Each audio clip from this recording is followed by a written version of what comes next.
હાવ સાચું કેજો, 24 કલાક મોઢું ચડાવીને બેઠો હોય એને પગે લાગવાનું મન થાય? હા પાડો કે ના પાડો?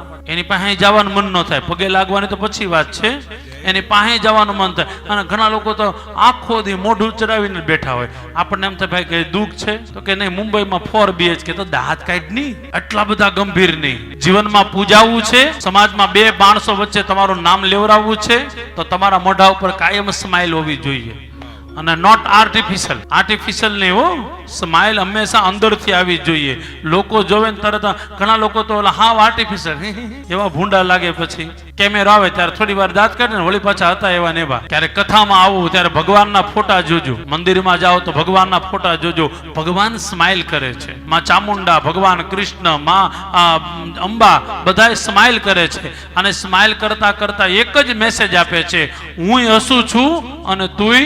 કારણ કે દુઃખ તો કૃષ્ણને આવ્યું છે, દુઃખ તો કૃષ્ણને આવ્યું. આપણે કઈ આમ અલગ ખેતની મૂળી નથી કઈ. રામને જો આવ્યું હોય, કૃષ્ણને જો, અરે શિવજીને આવ્યું છે, તો તમને મન નહીં આવે? એટલું યાદ રાખજો, સંસારમાં આવ્યા છીએ એટલે દુઃખ આવશે ને આવશે જ.